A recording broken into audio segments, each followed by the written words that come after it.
Ini adalah namanya sih, saya kasih judulnya adalah sama ya, praktek disiplin rohani dalam kehidupan sehari-hari. Tapi kita mau belajar bagaimana kita bisa bertumbuh menjadi seorang Kristen orang muda, ya. Yang lalu Kristen anak-anak. Saya coba tampilkan sebentar ya, saudara ya.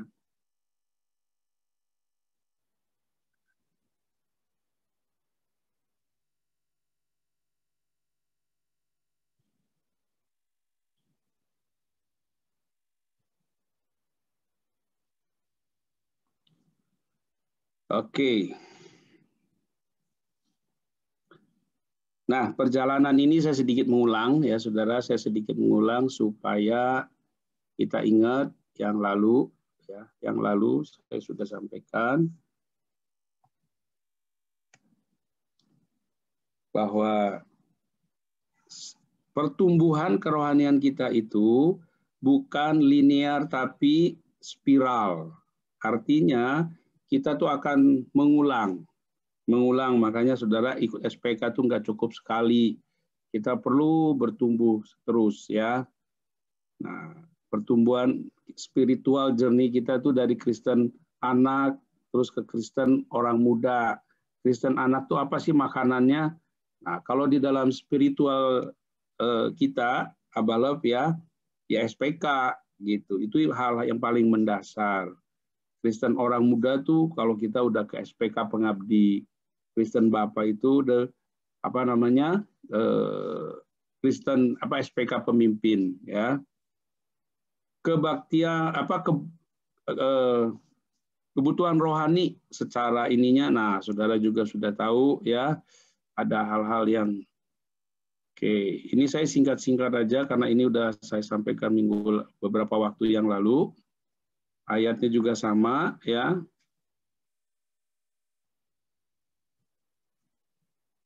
Nah, di sini saya mau coba pertajam lagi.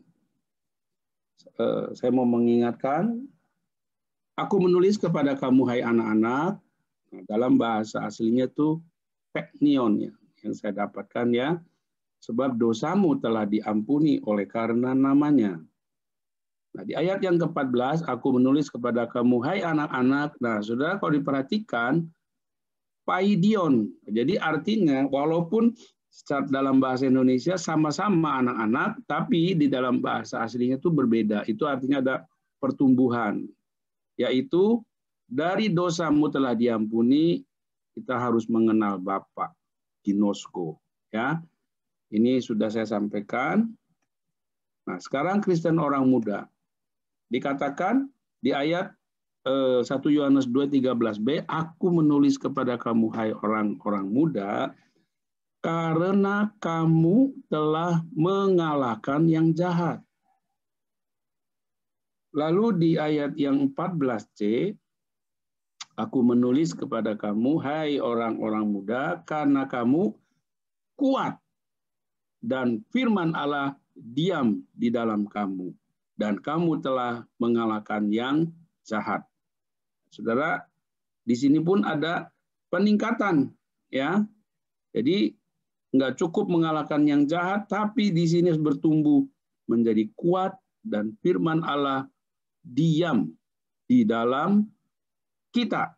Ya, jadi Kristen orang muda itu bukan hanya kuat, tetapi hidup kita benar-benar dipenuhi, dikuasai oleh firman Allah.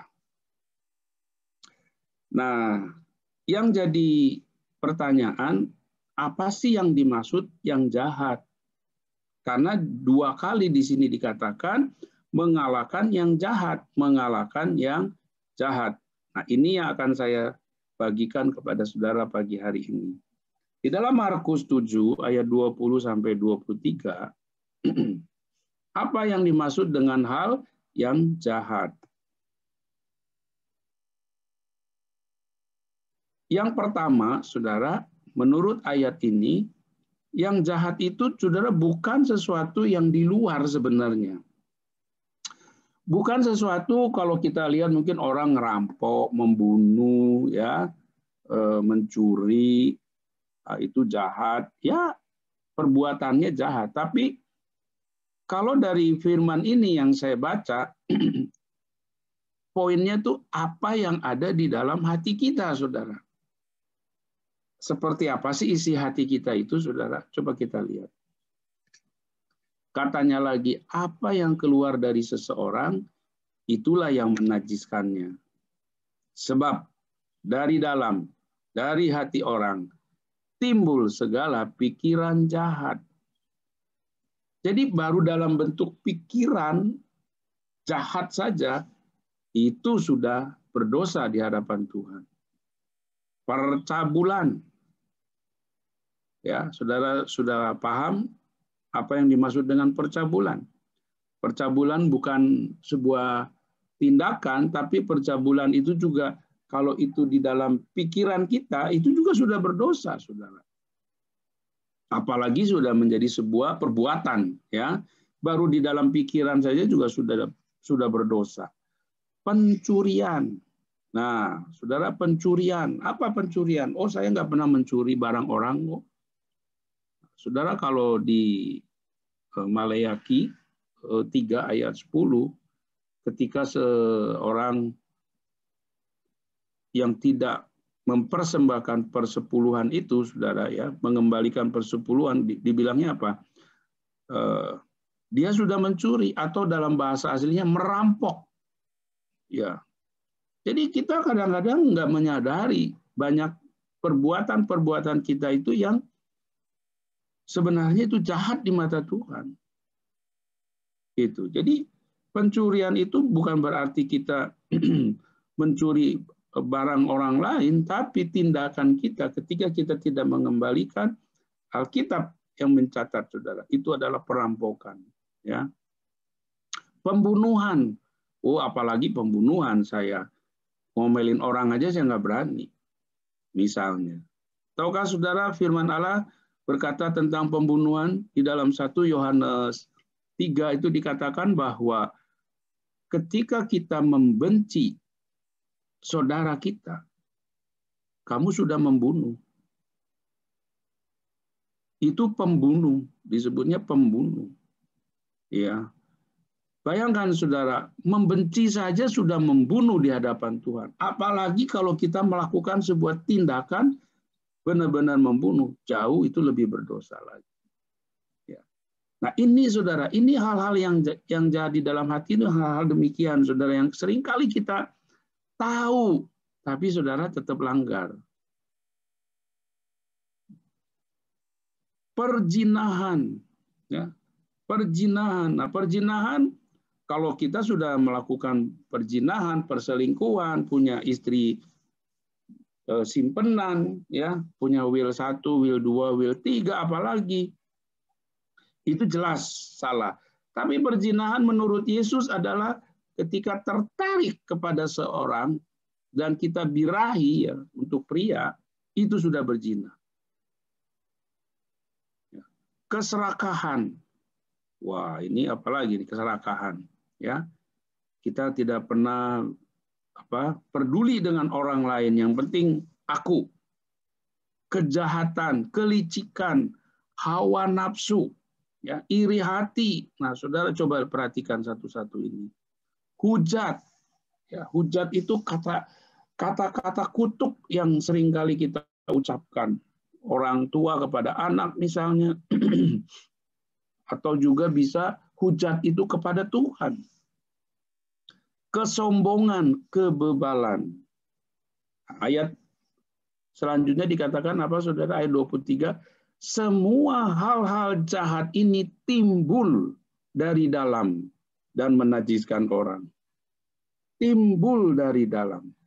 Jadi semua yang tertulis ini dikatakan semua hal-hal jahat. Jadi saudara, kalau kita menjadi Kristen orang muda, ya kita harus menang dari semua ini, saudara. Karena orang Kristen orang muda itu mengalahkan yang jahat. Pertanyaannya, saudara, apakah kita sudah menang dari semua ini? Ya, nah ini menjadi saudara coba cek kepada diri kita masing-masing. Apakah kita masih membenci? Apalagi sakit hati? Ya. Saudara masih ingat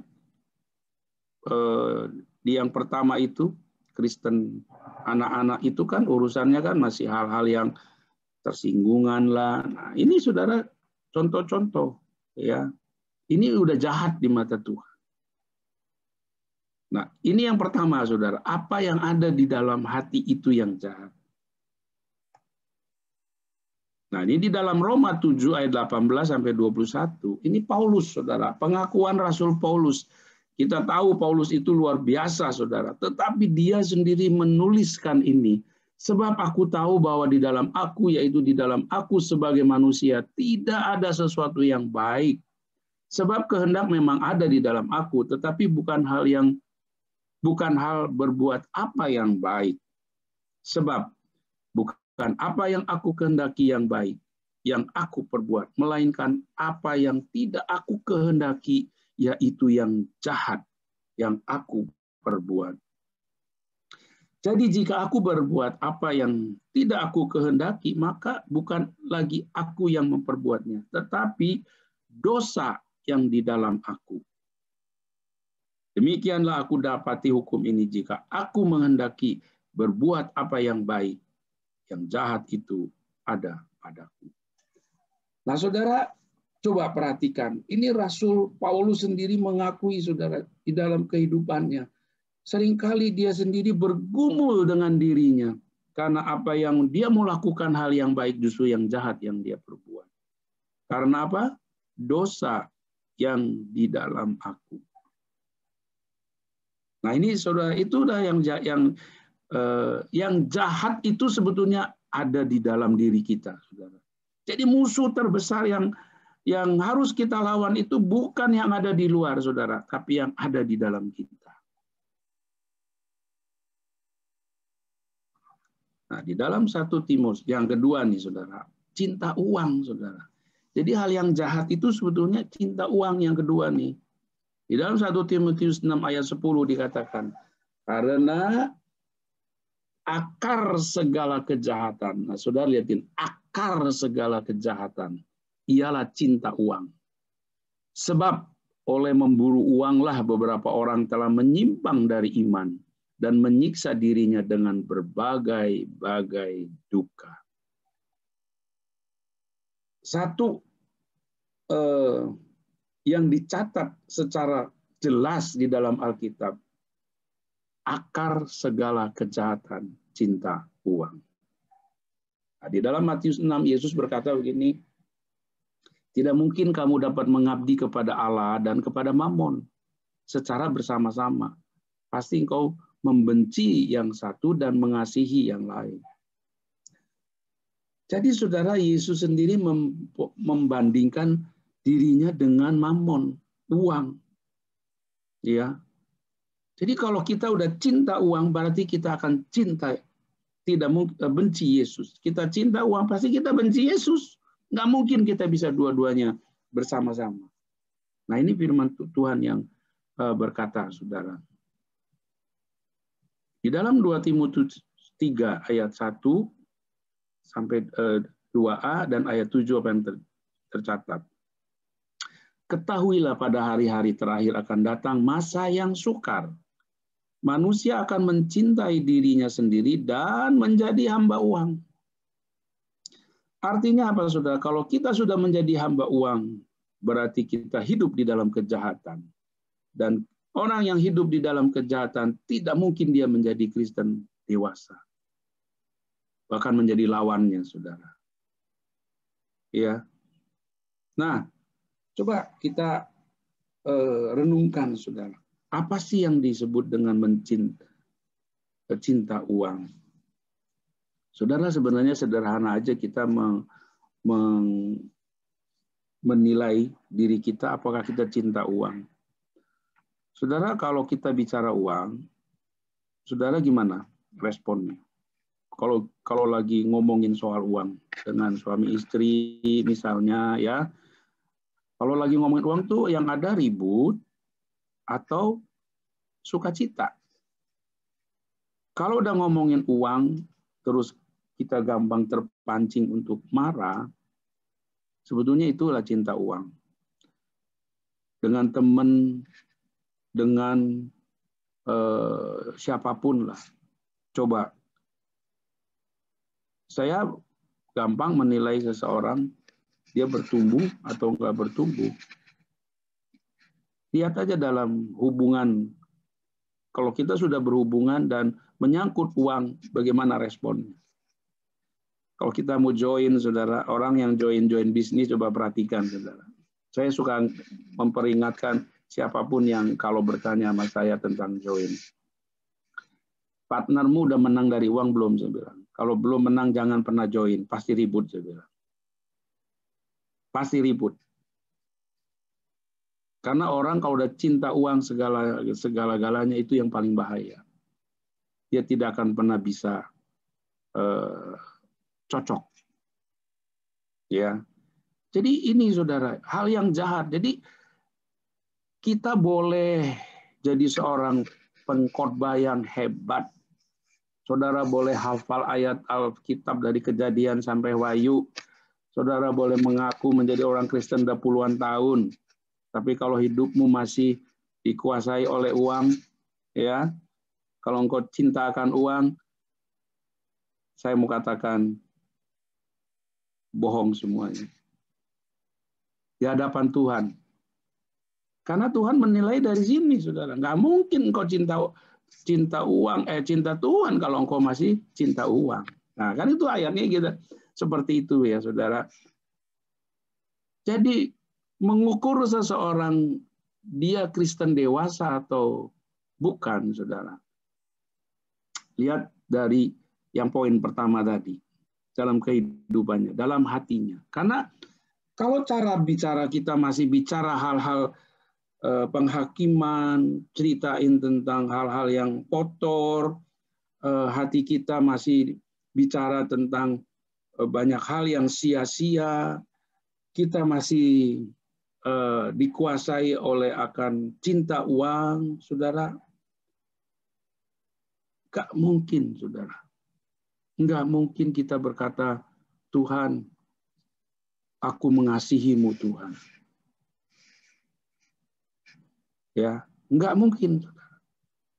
Ini jelas ayatnya. Lalu, lihatin. Yang walaupun selalu ingin diajar, namun tidak pernah dapat mengenal kebenaran. Rajin ikut equipping, rajin ikut Bible study, rajin ikut seminar-seminar, rajin ikut ibadah apapun diikutin. YouTube tiap hari mungkin ngikutin ibadah terus misalnya. Rajin, namun tidak pernah dapat mengenal kebenaran. Wow, ini yang harus hati-hati, saudara. Makanya kalau kita hanya dipenuhi oleh pengetahuan, saudara, ya hanya pengetahuan saja yang kita isi, nggak ada artinya, saudara. Kalau hati kita nggak diubahkan, hati kita tidak menjadi hati yang benar, hidup kita masih dikuasai oleh cinta akan uang, ya, karena Alkitab yang mengatakan, saudara, selalu ingin diajar, ya. Wah, ada pembicara top di sana, pergi. Wah, pendeta terkenal, ikutin seminar, bayar, rela. Tapi kalau hidup kita masih seperti ini, tidak pernah dapat mengenal kebenaran. Tidak pernah, loh, saudara, kalimat itu. Tidak pernah dapat mengenal kebenaran. Ya, jadi saudara, coba kita mau merenung, saudara. Benarkah kita sudah ada di posisi Kristen orang muda? Kalau belum, ayo kita bertobat dan sungguh-sungguh kita bertumbuh. Bagaimana kita bisa menjadi Kristen Bapak kalau Kristen orang muda aja kita belum kuasain, belum mencapai di situ, saudara. Ya, karena nanti yang ketiga saya sampaikan juga tentang Kristen Bapak, saudara.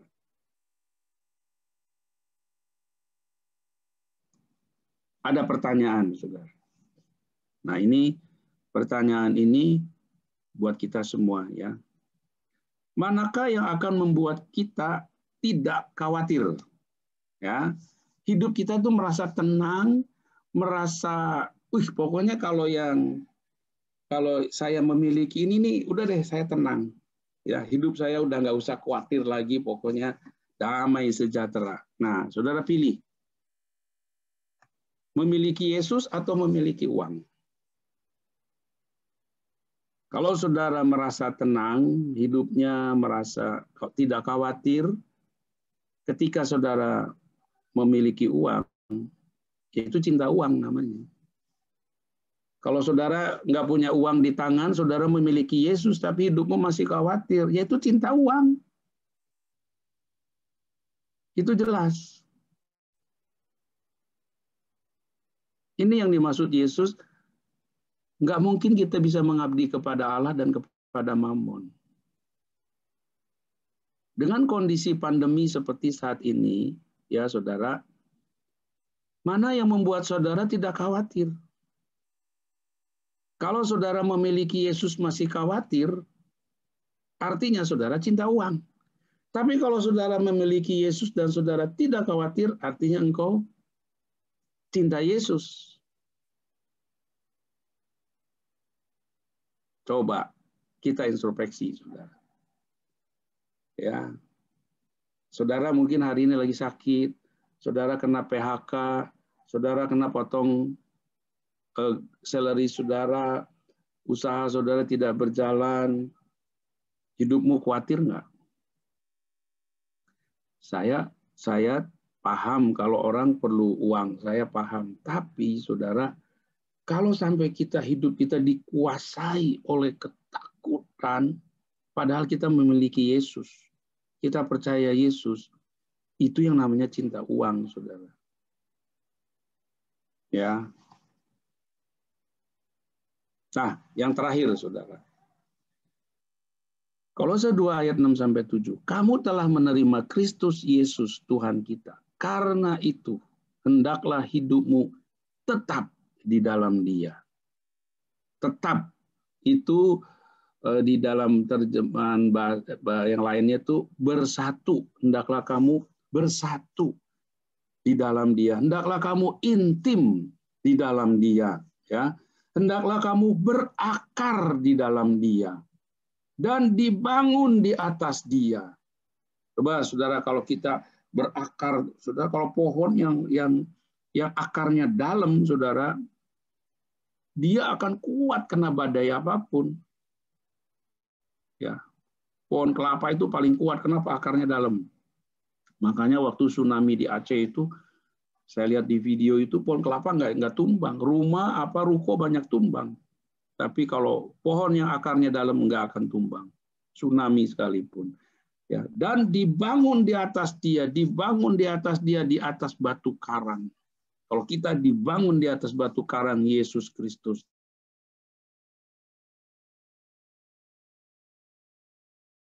tambah teguh di dalam iman yang telah diajar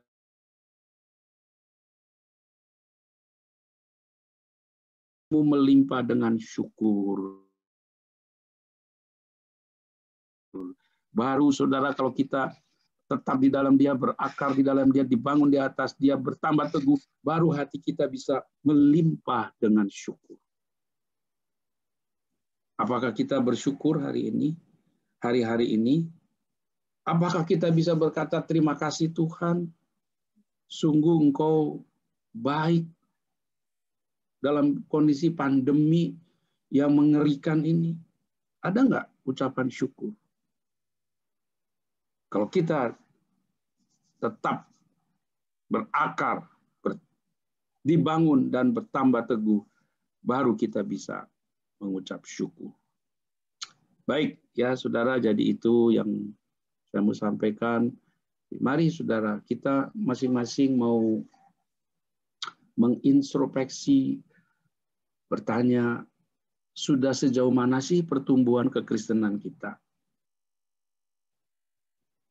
Ya, sudah sejauh mana saudara kita bertumbuh, saudara mengiring Tuhan? Sudah berapa lama nih saudara menjadi anak-anak Tuhan?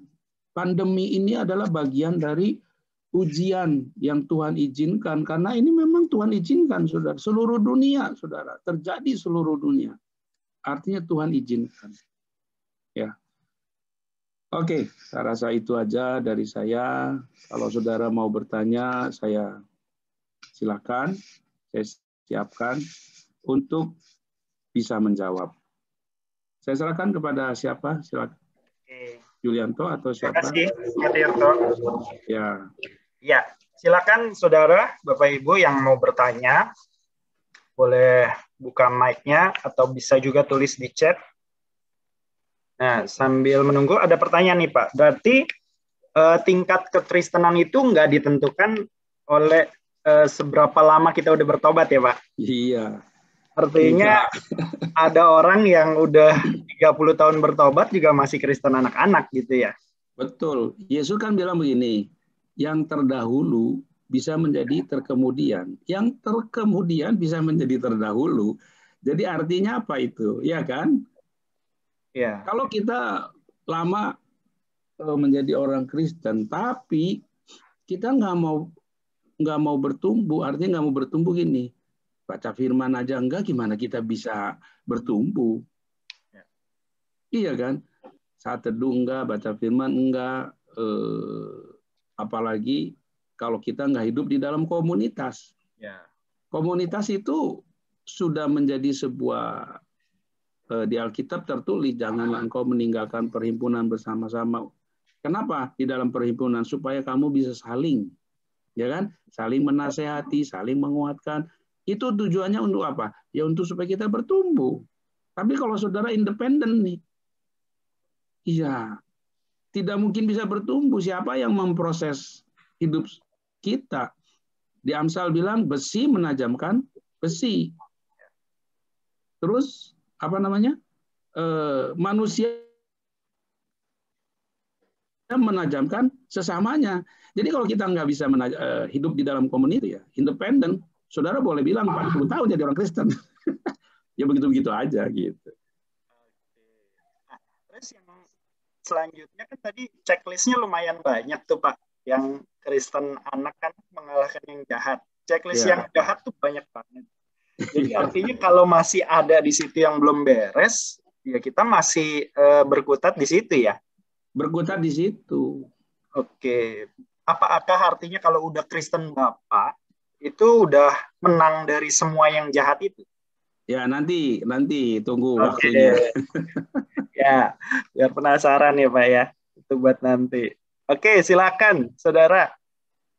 Boleh buka mic-nya. Ada? Pagi Pak Tirto. Pagi. Saya Bu Yani. Oh iya Bu Yani. Iya benar Pak Tirto, yang saya alami kalau jadi Kristen benar-benar jangan cengeng, jangan jadi Kristen cengeng. Kita harus benar-benar ngandelin Tuhan dalam hidup kita. Tanpa Tuhan kita nggak bisa berbuat apa-apa kok. Iya ya, betul. Mau nangis mau nangis darah, kalau Tuhan belum ngasih berkat, ya kita harus sabar, harus nunggu. Waktu Tuhan bukan waktu kita kan Pak. Betul. Ya, contohnya suami saya lah, kalau masa sukar, pandemi, dia selalu nangis, cengeng. Saya bilang, nggak boleh. Waktu kamu diberkatin, kamu senang-senang. Waktu susah, kamu nggak terima gitu, nggak boleh. Susah senang ikut Tuhan. Saya bilang, Pak.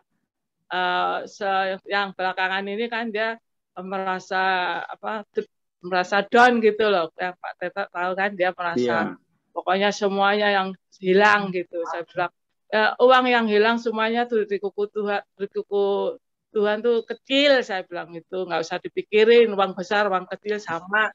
Kalau Tuhan memberkati ya seperti Ayub, ya kan? Ayub semuanya hilang tapi diganti double 2 kali. Kata suami saya, itu kan di Alkitab, itu sama, Alkitab mas sekarang tuh sama, saya bilang gitu. Nggak boleh cengeng. Nanti Tuhan pasti memberkati toh, asal kita setia. Saya doain terus, saya puasa buat suami. Tiba-tiba Pak, kemarin terjadi keajaiban. Tanahnya Pak Budi yang di Batam yang tidak ada harganya, ada orang yang mau beli dengan harga yang mahal. Saya bilang, itu kemurahan Tuhan. Tuhan tuh banyak cara, 1000 cara Tuhan mau memberkati. Makanya percaya sajalah kalau lagi susah, lagi kerjaan misalkan bangkrut gitu ya, kita nggak usah mikirin, kita bersyukur. Pasti Tuhan nggak diamin kok. Buktinya sekarang kan ada jalan. Memang Pak, saya dari dulu ikut Tuhan tuh selalu setia. Pokoknya mau setia sampai mati ikut Tuhan. Soalnya Tuhan selalu memberkati. Jangan berkat hitung yang hilang. Berkat dari pertama Tuhan memberkati dari hari ke hari sampai sekarang. Berkat Tuhan tidak pernah turun. Berkat Tuhan naik.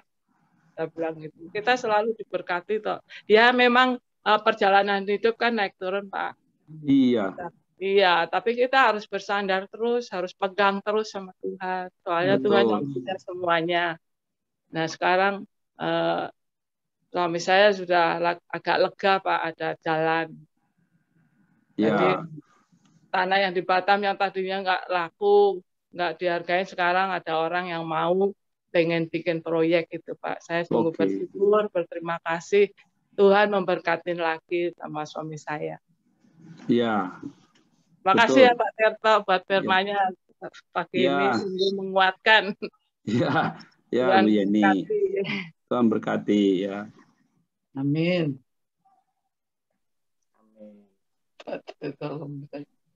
Ya.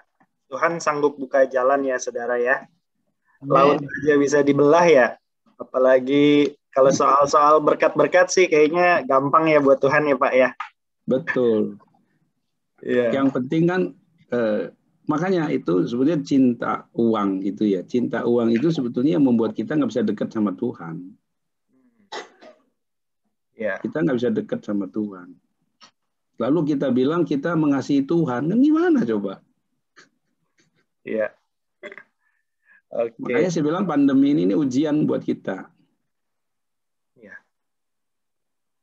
Nah, tapi justru kan ada ekstrim, ada yang berdoa terus menantikan janji Tuhan gitu ya Pak. Tapi dia nggak action. Tapi ada juga yang memang kerja keras, tapi ya mungkin porsi doanya nggak terlalu banyak gitu. Nah, sebenarnya ukurannya gimana ya? Ini ada pertanyaan, tadi Pak Tirto bilang yang soal join partner bisnis kan, tanya dulu partnernya udah menang belum dari uang gitu. Nah, sedangkan kan kalau memang mau join, orientasinya pasti biar dapat untung Pak, biar dapat uang gitu kan. Nah, ukurannya gimana tuh Pak? Jadi gini maksud saya, menang dari uang tuh begini, hidup dia itu dikuasai oleh uang apa tidak? Karena begini, orang yang cinta uang itu gini ciri-cirinya, dia selalu curiga. Sekarang kita mau partner join, tapi dianya curiga terus. Bisa nggak berjalan bersama? Iya dong. Kalau dianya bawaannya curiga melulu, kita mau kerja juga nggak bisa melangkah loh. Mau ngapa-ngapain juga nggak bisa. Nah, itu salah satu contoh.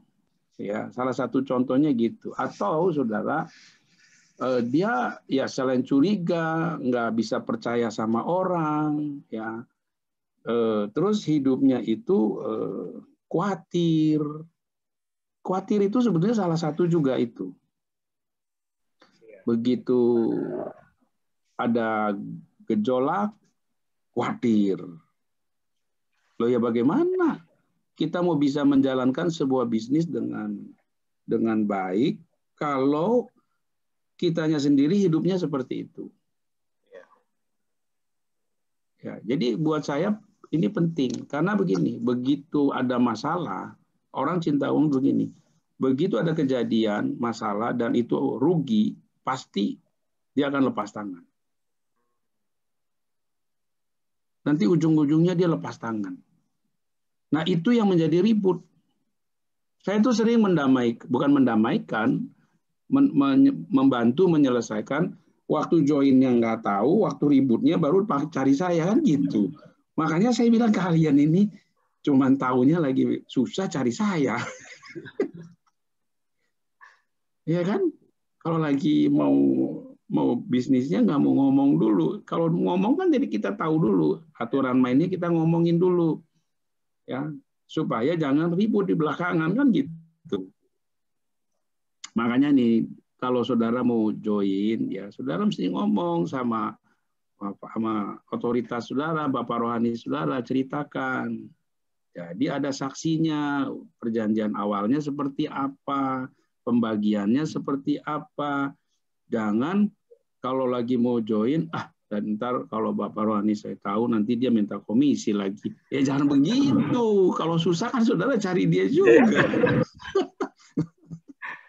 Iya kan? Itu. Ya. Oke.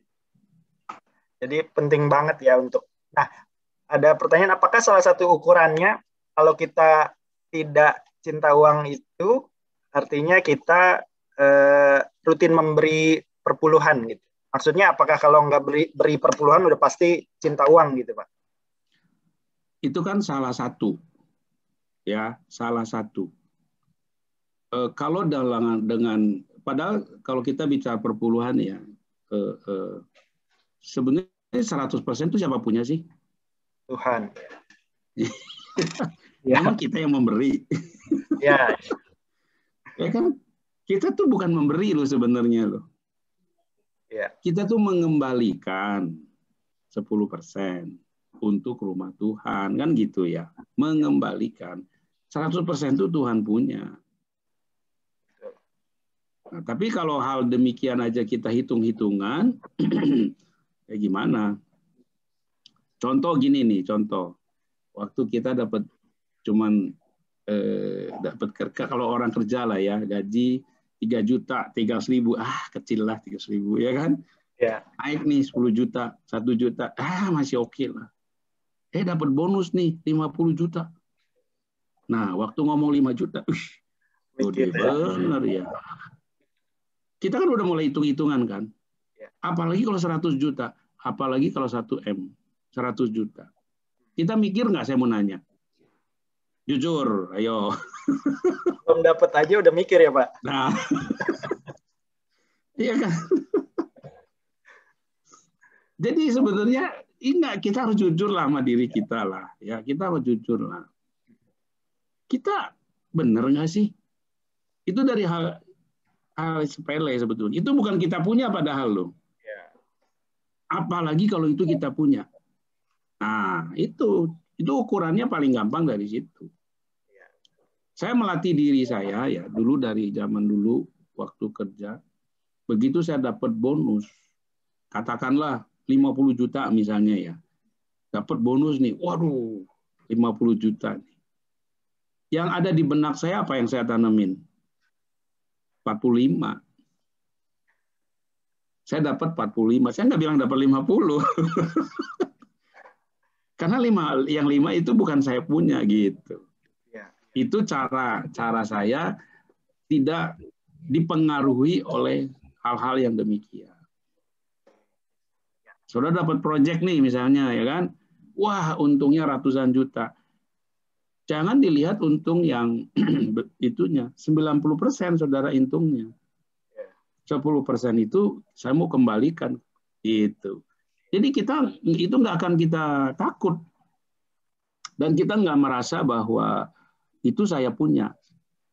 Karena kita udah batasin 90 bagian saya. Gitu. Itu salah satu tip aja.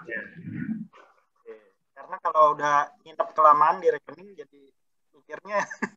Oh iya, kalau direnungkan siang dan malam nggak jadi dikasih.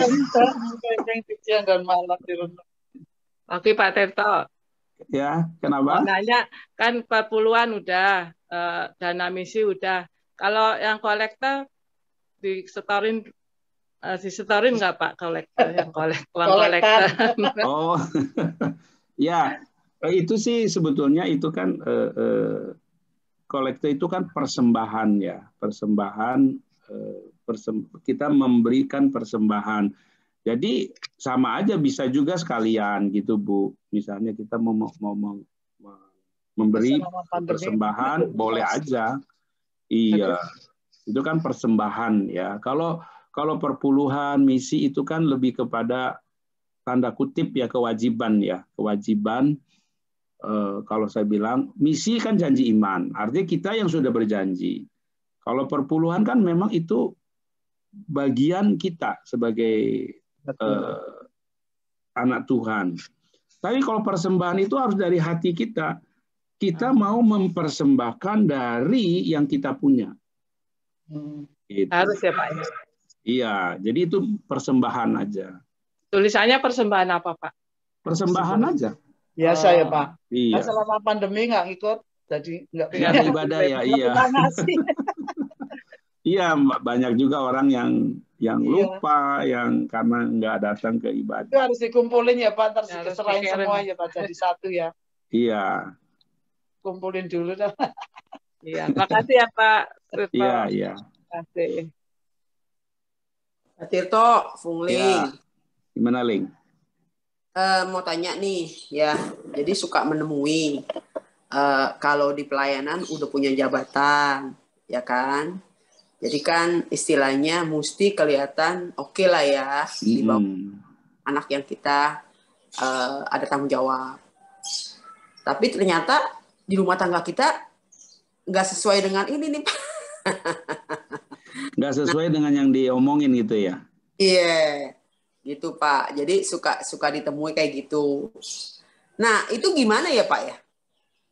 Padahal secara ini harusnya dia sudah menjadi Kristen Bapak gitu kan ya? Yang udah menang lah ya maksudnya. Bukan Kristen anak lagi. Tapi ternyata kalau dilihat-lihat, dia udah ini nih, dia ternyata masih di situ nih. Padahal secara jabatan harusnya nggak di situ lagi gitu loh. Kadang-kadang mau tegur juga bingung gitu kan. Kadang-kadang yang ditegur juga rasanya, saya istilahnya kayak pakai topeng gitu loh Pak. Terus kalau lagi ada masalah malah kita pindah gereja ya gara-gara dia ya.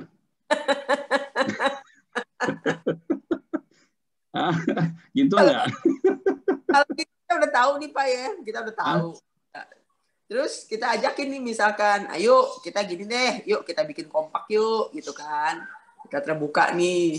Paling nongol sekali tuh Pak. Tapi kalau di luar beredar kemana-mana. Nah itu gimana ya Pak yang ngadepin yang begitu? Ini makanya ya ketika kita memilih menetapkan seseorang itu benar-benar kita harus kenali ya supaya jangan terlanjur seperti itu karena banyak orang pelayanan itu menjadi pelarian. Makanya saya bilang tadi orang hebat berkhotbah pun nggak menjamin dia itu dewasa rohani, nggak menjamin. Di dalam Alkitab ada nih ya, saya bacain ayatnya ya.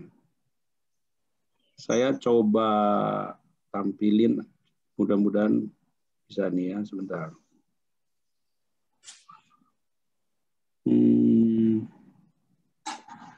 Sebentar ya.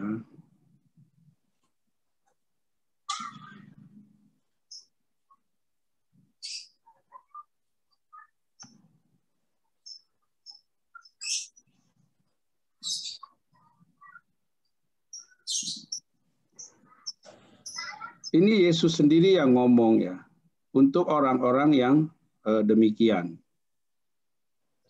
Yesus berkatanya begini.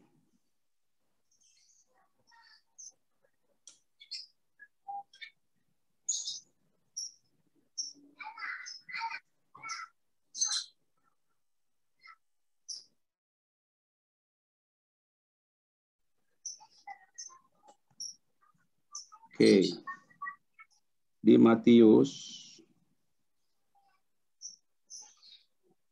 23. Kebaca nggak ya? Baca. Kalau saya kebaca. Ya. Maka berkatalah Yesus kepada orang banyak dan kepada murid-muridnya, katanya, ahli-ahli Taurat dan orang-orang Farisi telah menduduki kursi Musa. Kita tahu dong, ahli Taurat, orang Farisi ini kan namanya juga ahli Taurat. ya kan? Ahli dalam kitab Musa, ya. Ayat 3 dibilang begini. Sebab itu, turutilah dan lakukanlah segala sesuatu yang mereka ajarkan kepadamu. Tetapi janganlah kamu apa? Turuti perbuatan mereka. Karena mereka mengajarkannya tetapi tidak melakukannya. Mereka mengikat beban-beban berat lalu meletakkannya di atas bahu orang. Loh, kurang ajar nggak coba? Tetapi mereka sendiri tidak mau menyentuhnya. Coba. Boro-boro mau memikulnya, menyentuh aja tidak, ya kan? Semua pekerjaan yang mereka lakukan hanya dimaksud supaya apa? Dilihat orang. Dilihat orang. Nah, gitu, ya. Mereka memakai tali sembayang yang lebar dan jubah yang panjang. Nah, kalau saudara baca ayat ini terus, itu kata-kata Yesusnya tajam sekali. Yesus bilang di sini, "Hai ular beludak, hai engkau kayak kuburan." Wah, ini perkataan Yesus yang paling tanda kutip ya, yang paling kasar. Dan Yesus ucapkan kata-kata ini ya hanya kepada orang ahli Taurat dan orang Farisi. Tapi kepada orang berdosa Yesus nggak pernah ngomong kayak gini. Hanya kepada ahli Taurat dan orang Farisi. Makanya saudara, jangan kita hanya pintar secara pengetahuan.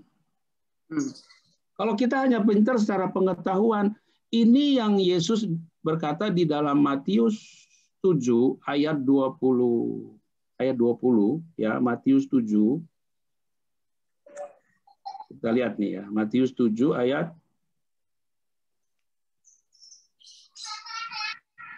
ini nih.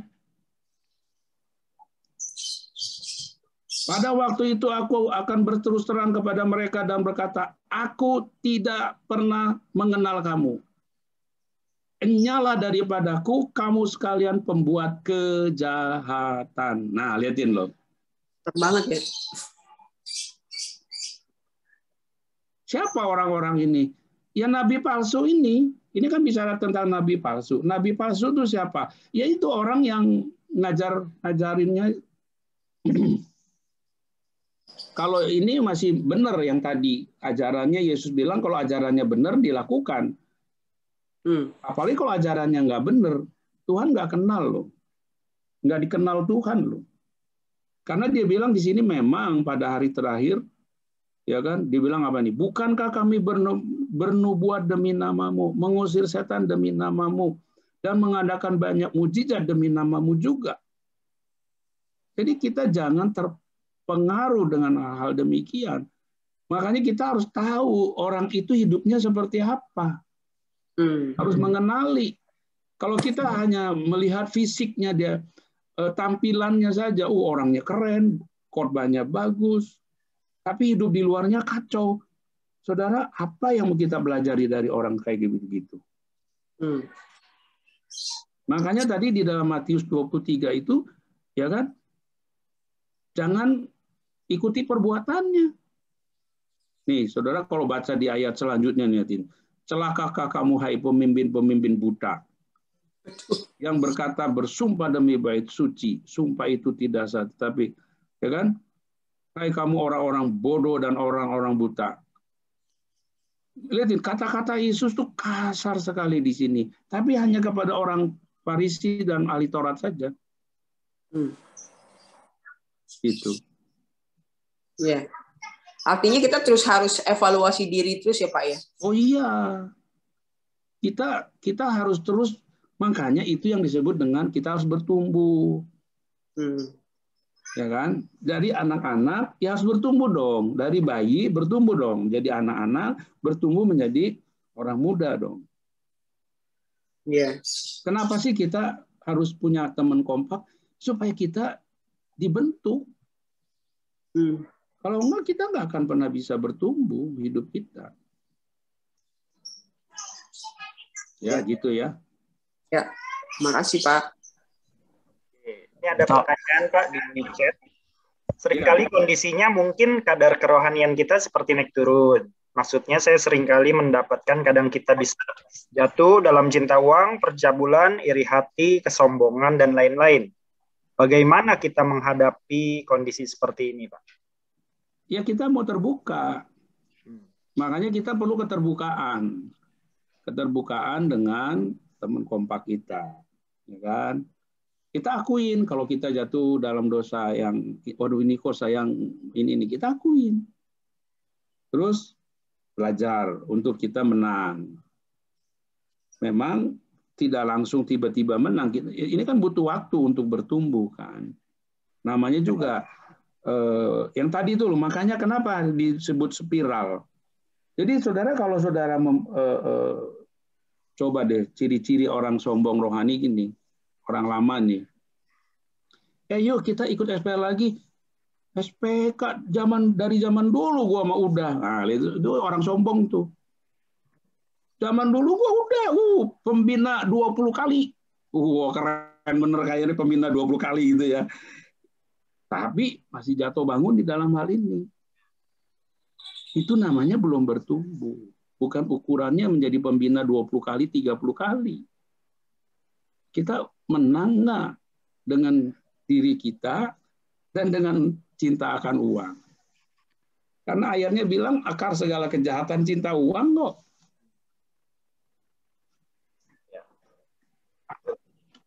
Harus terbuka ya Pak ya di komunitas ya. Oke. Ya, gitu. Tegur ya Pak ya. Kenapa? Siap ditegur, diingatkan ya. Iya. Kalau ditegur jangan ngambek. Kalau ngambek kan anak-anak. Balik lagi ke anak-anak lagi. Tersinggung. Ditegur tersinggung. Udah, gue mundur aja. Jadi Fasel udah puluhan tahun, masa nggak dihargai, ngambek. Tadi itu ngambek. Ya gimana? Banyak di antara kita masih suka ngambek-ngambek begitu. Ngancem lagi. Mengundurkan diri katanya. Kita kerjakan buat sama Tuhan, bukan banyak sama Pak kayak gitu Pak. Yang kayak gitu banyak. Iya, itu kan saya nggak ngaku namanya. Maksudnya. Dikit-dikit ngambek, dikit ngambek, itu kan anak-anak namanya. Dia mau mundur, tinggalin Pak, itu banyak. Pak Tirto, saya mau nanya Pak.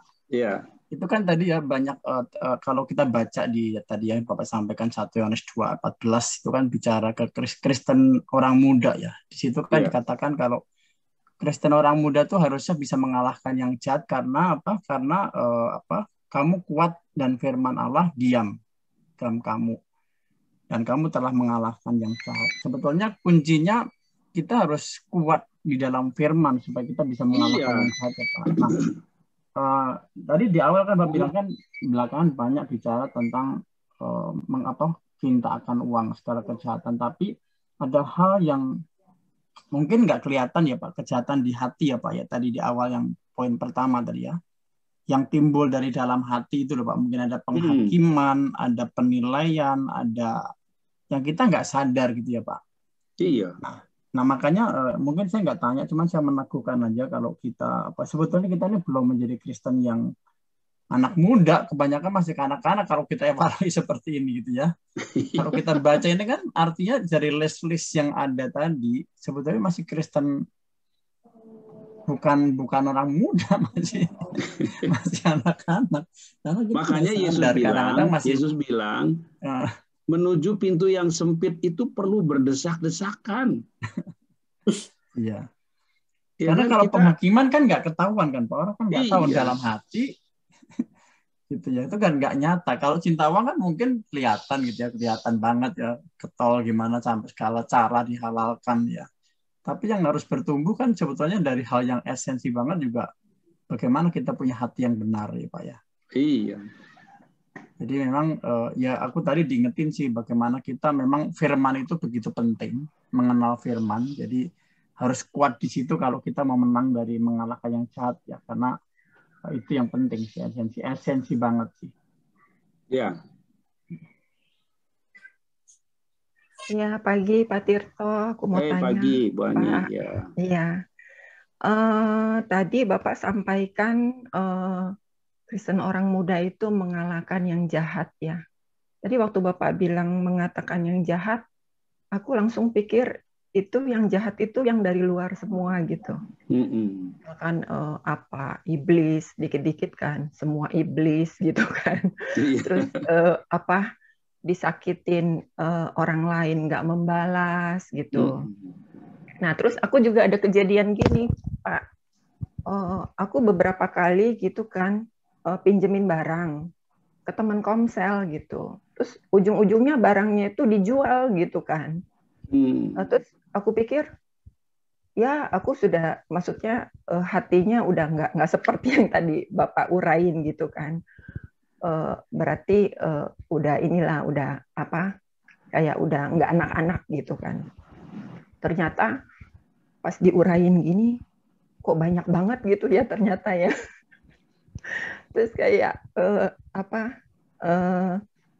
tadi disinggung juga serakah tuh kan kita kadang-kadang cuma pikir kita mau segala sesuatu sebanyak-banyaknya, misalkan mencari untung sebanyak-banyaknya.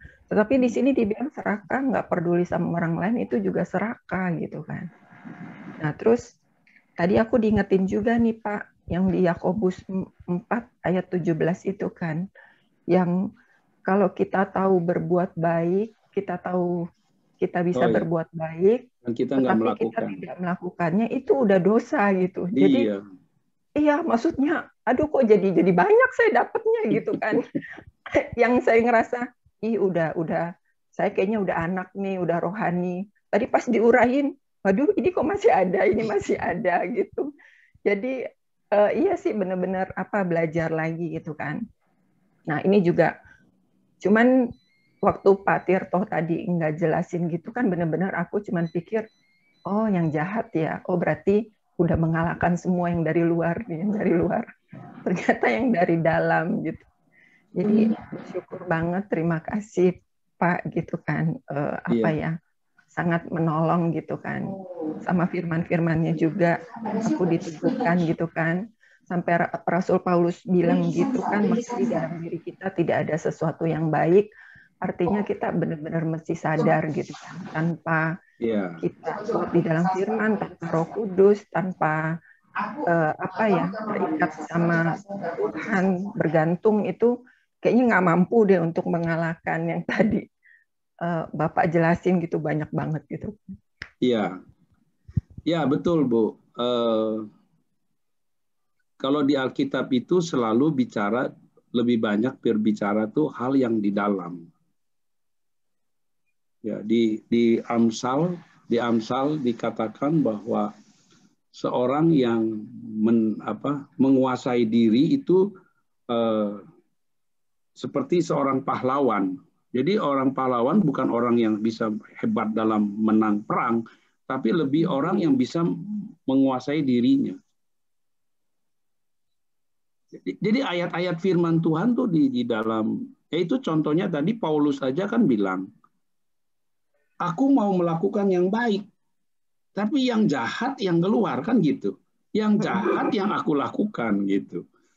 Nah ini yang sering kita alami sebenarnya. Seorang Rasul Paulus yang hebat aja kayak begitu gitu. Apalagi kita. Iya kan. Terus satu lagi Pak Tirto, yang pertanyaan Cik Fungling tadi kan, maksudnya gini, kalau kita yang penuh dengan pengetahuan akan firman, misalkan kita menasehati orang lain gitu, dengan kita yang benar-benar hidup di dalam roh gitu, itu sebenarnya ada perbedaan, ada bedanya nggak? Kita bisa membedakan nggak gitu? Gimana sorry? Maksudnya kalau tadi yang pertanyaan Cik Fungling bilang kan, kita kan suka menasehati orang, tapi di dalam keluarga itu tidak melakukan gitu kan. Pinter dalam pengetahuan. Nah pertanyaan saya, sebenarnya kita bisa membedakan nggak kalau dia itu sudah menghidupi firman dan cuman hanya pengetahuan? Si orang tersebut? Iya. Begini. Dari saran-sarannya gitu, dari masukan-masukannya. Iya. Biasanya seseorang yang seperti itu punya latar belakang, Bu. Biasanya punya latar belakang. Misalnya gini, dia merasa berharga kalau orang itu mencari dia. Jadi lebih kepada keberhargaan lah kira-kira. Ya. Nah, karena keberhargaannya di situ, tetapi dia sendiri tidak mau menyadari bahwa itu adalah sebuah kelemahan atau sesuatu yang dia harus pulih. Nah, dia tutupinnya itu dengan hal-hal yang demikian. Makanya kenapa tadi saya bilang banyak orang pelayanan itu dijadikan sebagai pelarian. Di rumah tangganya kacau balau, dia nggak mau pusing. Tapi di pelayanan luar biasa. Rajin. Di rumahnya boro-boro mau nyapu, mau ngepel. Tapi kalau misalnya di pelayanan, gotong-gotong bangku dia lakonin. Tujuannya apa? Supaya dilihat orang. Gitu. Jadi sebetulnya yang dicari oleh dia itu dilihat oleh orang. Nah, itu kan bicara keberhargaan. Nah, kenapa dia begitu? Ya mungkin masa kecilnya dia itu nggak pernah oleh orang tuanya tuh selalu diabaikan, dianggap nggak ada, disepelekan. Alah, kamu anak nggak ngerti apa-apa ada. Nah, makanya orang jadi orang tua, saudara, dalam berkata-kata kepada anak-anak tuh hati-hati. Kalau kita sama anak-anak kita tuh selalu menyepelekan, bodoh-bodohin, itu tuh yang membekas, yang akhirnya begitu dia dewasa, jadi orang-orang yang kayak begini nih. Jadi orang-orang yang mencari keberhargaannya di luar. Apalagi kalau dia itu di dalam rumah tangga, pasangannya juga melakukan yang sama. Merendahkan, ya, menyepelekan. Kalau suami ketemu istri yang cari uangnya lebih pintar istrinya nih misalnya, penghasilannya lebih banyak, tambah minder dia, tambah minder, tambah lumpuh, tambah nggak bisa apa-apa. Nah, tapi kalau dia di gereja kan semua orang puji dia, "Aduh, kamu rajin ya." Tambah semangat kerjanya. Suruh ngepel juga dia lakuin. Nah, jadi sebetulnya itu. Nah, jadi kalau kita mengetahui orang seperti itu di dalam rumah tangganya itu, ya kita perlu ajak ngobrol dari hati ke hati gitu, ditanyain dibikin pertanyaan aja. Gimana hubungan kamu sama pasanganmu? Ya, dibikin pertanyaan, jangan nasihat. Kalau nasihat orang biasanya nggak mau. Pada umumnya orang tuh nggak suka dinasehati. Pada umumnya. Ya. Tetapi kalau di kompak, makanya saling bikin pertanyaan. Kalau pertanyaan kan mau nggak mau dijawab. Nah, kalau dijawab itu kan akhirnya nanti dia sendiri yang menyadari, oh iya ya saya yang salah ya, gitu. Gak usah kita bilang kamu salah loh, oh marah. Makanya kompak bubar tuh kenapa? Suka nyala-nyalain, jangan. Kompak bukan tempat saling salah-salahan. Saling membangun. Bikin pertanyaan aja, firman Tuhan bicara gini, gimana nih kita praktek di dalam kehidupan keluarga kita nih? Gimana nih kamu dengan pasangan kamu? Gimana nih dengan anak-anak? Gimana dengan orang tua? Gimana dengan mertua misalnya? Jadi bertanya.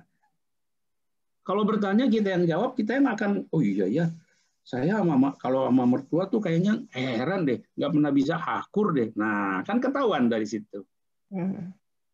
Jadi bikin pertanyaan.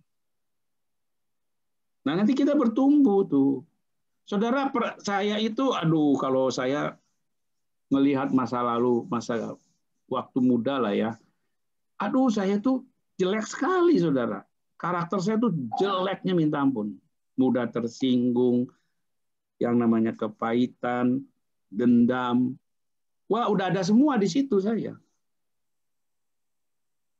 Gitu loh. Nah, tapi karena saya mau bertumbuh, ya saya ya terus mau mengikuti proses yang Tuhan izinkan dalam hidup saya. Jadi gitu. Jadi saya juga punya latar belakang yang karakternya jelek sekali. Saya jujur gitu loh. Jangankan saya ditegur, orang bikin pengumuman aja, saya tersinggung. Yang bikin pengumuman saya ngajak ngomong, coba begitu. Sampai kayak begitu tuh saya tuh.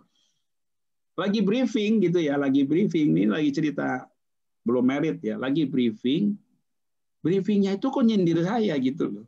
Sepertinya nih. Sejak saat itu saya ngajak ngomong. Berbulan-bulan lagi.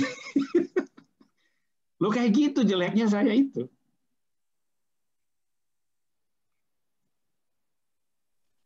Tapi karena saya mau bertumbuh, ya saya terus bangun. Manusia roh saya. Saya belajar mau ditegur, saya belajar mau kepada orang yang lebih rohani, saya belajar, saya teladani, terus begitu. Firman Tuhan ngomong apa, saya suruh ngampuni, ya saya belajar ngampuni. Pemberesan, ya pemberesan. Nah, itu yang membuat saya bertumbuh. Setahap. Ketika saya diizinkan sakit, ya, waktu saya gagal ginjal, saya sakit, itu juga itu juga proses buat saya. Bagaimana iman saya semakin bertumbuh. Karena waktu itu saya mendapati ternyata iman saya, ternyata walaupun waktu itu gembala area begitu ngadepin sakit penyakit, ya waktu vonis dokter gagal ginjal itu, waduh saya itu kayak orang nggak percaya Tuhan. Saya komplain sama Tuhan, saya marah sama Tuhan. Saya nggak terima dengan kenyataan. Nah, tapi dari situ Tuhan tegur, ternyata kamu tuh baru sebatas, levelmu baru sebatas ini loh. Diperhadapkan dengan masalah begini aja kamu udah apa namanya, komplain. Ya, jadi, tapi dengan lewati sakit penyakit, saya bertumbuh. Iman saya bertumbuh. Bahkan 2 kali saya ngalamin gagal ginjal. Tapi justru membuat saya semakin saya mengenal Tuhan, semakin saya mengasihi Tuhan, semakin saya bisa mengerti dalam menjalani kehidupan. Nah, itu yang disebut bertumbuh. Jadi dalam setiap apapun yang terjadi dalam hidup kita, jangan kita komplain. Jangan bersungut-sungut. Justru kita bertanya, Tuhan izinkan ini terjadi dalam hidup saya. Apa nih rencana Tuhan? Apa maksud Tuhan? Nah, kayak gitu. Nanti kita bisa langsung dapat, oh iya ya, saya di sini harus menang, saya ini harus menang, gitu. Itu ya. Ya, makasih Pak Tirto. Jadi kalau ada rekan yang seperti itu jangan dihakimi ya Pak ya. Tapi jangan. Kita tolong justru ya. Harus ditolong. Kalau kita menghakimi, ingat loh, firman Tuhan bilang kita akan dihakimi juga. Kita harus tolong. Ya. Oke. Jadi tadi juga yang waktu Ani sampaikan, ketika Pak Tirto sebutin listnya, nah, itu kita untuk introspeksi diri ya, Pak. Bukan untuk nunjuk, ini kayaknya dia paling banyak nih. Nah, hati-hati. Karena waktu kita nunjuk satu, ya, ingat nih, ini 3 nih nunjuk ke diri kita nih. Yang satunya nunjuk ke Tuhan nih. Waduh. Iya.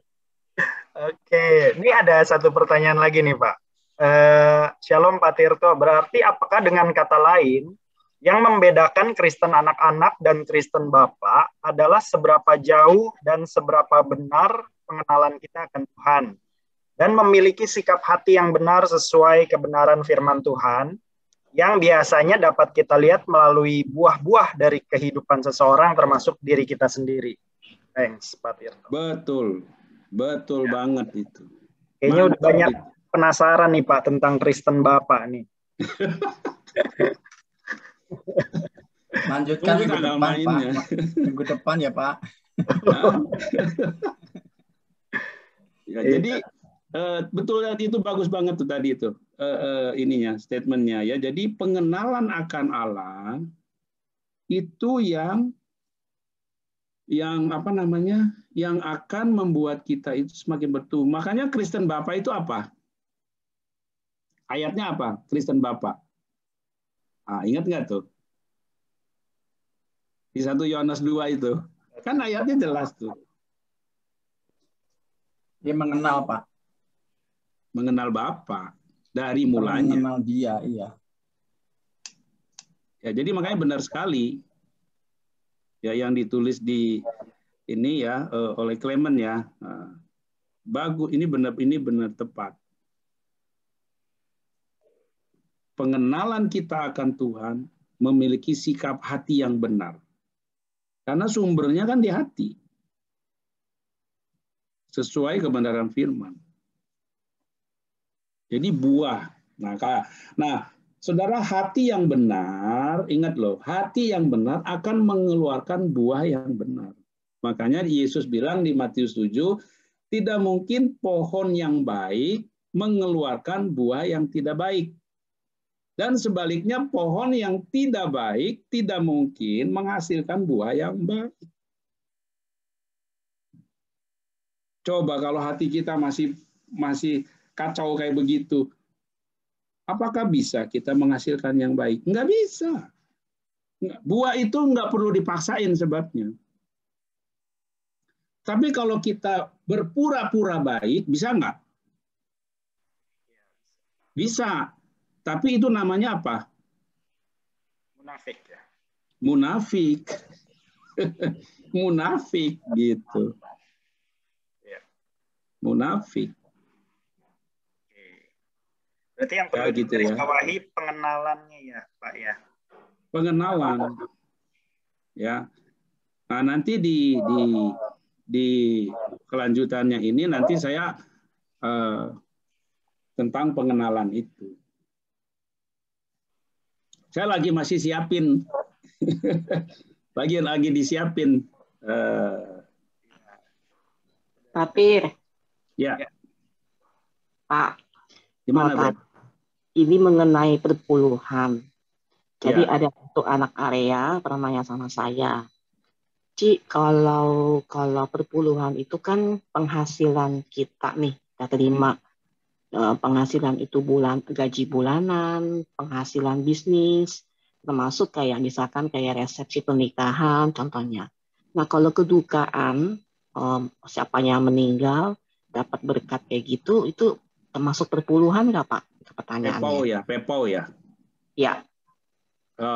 Kalau pepau sih enggak lah ya, itu sih sebetulnya pepau itu kan namanya juga uang yang buat urus itu lagi, itu bukan penghasilan sebetulnya, itu uang duka gitu. Kalau pepau ya. Iya pepau. Iya. Bukan ya Pak ya. Bukan. Jadi nggak wajib itu ya. Nggak wajib. Tapi kalau misalnya saya mau memberi ya nggak apa-apa. Iya, betul. Gitu loh. Iya. Ya kan? Iya, betul. Tapi nggak jangan tertuduh juga. Kadang-kadang ada pepau tapi ternyata kecil, yang pengeluarannya lebih besar, jadi gimana nanti? Ya kan? Kan nggak bisa begitu. Kalau kayak gitu-gitu tuh nggak wajib. Oke. Tapi yang namanya perpuluhan tuh 1/10 dari apa yang kita dapat. Ya kan? Yang kita peroleh. Gitu. Kalau itu kan memang buat biaya lagi, buat dipakai lagi buat urus-urus kuburan, peti, ya kan, iya, dan lain sebagainya. Kecuali kalau memang bukan penghasilan, jadi gitu loh pengertiannya. betul. kecuali kalau lebih ya Pak. Ya kalau lebih, kalau mau memberi juga boleh, ya kan? Iya, jadi itu sifatnya dia ini Sifatnya aja bukan kalau wajib. Iya. Ya, betul. Kalau dia terdorong punya ini mau memberi, ya itu beda lagi ya, bukan bicara perpuluhan itu ya Pak ya. Bukan. Oke Pak. Kamu gimana, Bet? Oke. Suaranya makin oke kan Pak. Oh ya, puji Tuhan. Coba nyanyi Betty. Kemarin nggak bisa bersuara karena suaranya masih ngos-ngosan. Sekarang udah Oke. baik. Ya. Silakan kalau masih ada, kalau nggak ada mungkin. Masih ada. Gimana? Satu lagi mungkin kalau masih ada ya. Iya. Ada. Kayaknya udah sangat jelas Pak. Jadi hari ini kita belajar tentang apa yang jahat itu yang timbul dari hati kita. Dari itu yang keluar ya Pak ya, karena itu timbul dari hati ya. Iya. Jadi yang jahat itu bukannya si iblis tadi si Ani bilang, kesian dia disalahin mulu ya Pak ya. Iya, iblis itu selalu jadi kambing hitam. Pahitan dia kan. Iya, makanya iblis protes sama Tuhan. Tuhan mundur jadi iblis deh. Habis manusia nyalain mulu katanya. Oke, jadi checklist hari ini untuk kita introspeksi diri supaya kita terus semakin bertumbuh tujuannya. Iya. Oke, terakhir mungkin ada goal kita kan jadi Kristen Bapak kan gitu. Ya. Oke, dan ditunggu sedang diracik materinya oleh Pak Tirto ya. Nanti kita tunggu kelanjutannya. Oke, terakhir ada lagi Pak Tirto yang mau disampaikan closingnya? Iya, itu aja. Ya, jadi saudara yang saat ini sedang menghadapi kondisi-kondisi seperti ini, belajar untuk tidak menyalahkan siapapun, tapi belajar untuk kita tanya Tuhan. Tuhan tuh lagi mau proses saya di mana nih? Tuhan mau saya melakukan apa nih? Tuhan mau saya belajar apa? Karena satu hal yang saya sangat percaya bahwa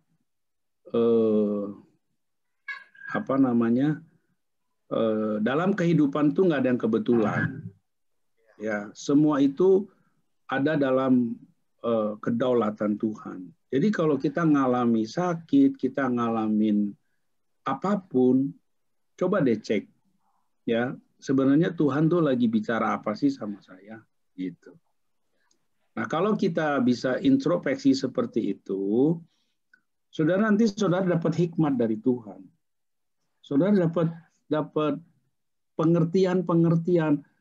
Oh iya ya, Tuhan bisa ingetin tentang kejadian apa, saya harus melakukan apa. Nah itu tuh penting dong. Itu yang membuat kita jadi bertumbuh. Tapi kalau kita ngalamin ini, nyalain si ini, tuh kapan Tuhan mau bicara sama kita? Kita nggak memberi kesempatan Tuhan berbicara. Akhirnya kita nggak belajar apa-apa juga. Makanya orang jatuh. Kenapa orang bisa jatuh? Usahanya bangkrut. Banyak yang ngasih tahu, dia nggak mau. Ini contoh ya kejadian ini yang saya lihat sendiri. Seseorang usahanya jatuh. Banyak yang ngasih tahu, udah jangan usaha ini lagi. Tapi dia nih udah menjalankan usaha ini 20-an tahun. Ya. Dan berhasil. Tapi waktu dia jatuh, orang ngasih tahu ini eranya udah berubah loh, jangan lagi ini. Oh enggak, saya puluhan tahun berhasil kok. Ngotot. Ya kan ngotot. Akhirnya modal yang ada ditarik lagi ke sini, habis lagi, ditarik lagi sampai akhirnya habis semuanya. Rumahnya habis, semuanya habis. Nah, ini namanya nggak belajar. Gitu loh. Saya ingat kesaksiannya Pak Rudi Setiawan tuh waktu bisnisnya waktu belajar pertama kali tentang online. Pak Rudi tuh peka, wah, ini harus belajar online nih. Dia belajar tentang bisnis online. Karena waktu itu udah mulai agak sepi-sepi. Begitu masuk bisnis online, berubah. Nah, namanya itu belajar gitu loh. Mengantisipasi melihat perkembangan, belajar. Di dalam dunia bisnis juga kita harus belajar seperti itu kan. Apalagi juga dalam hal-hal yang bersifat rohani, sama juga. Kita ngalamin ini, kita tanya, Tuhan kenapa nih? Kalau kita dikasih nasihat mungkin dari Bapak rohani kita, dari teman kompak kita, coba tangkap dulu, jangan di ignore aja, jangan dibuang. Itu yang membuat kita tidak bertumbuh. Ya, itu aja. Tadi yang di Markus 7 itu ada kesombongan dan kebebalan ya Pak, poinnya. Nah itu bebal itu kan, bebal dengan bodoh beda ya. Ya. Kalau bodoh tuh memang belum ngerti, belum pernah belajar, jadi bodoh. Bebal itu sudah tahu, dijalanin juga, nah itu udah bebal. Ya, kalau bahasa Perancisnya auban.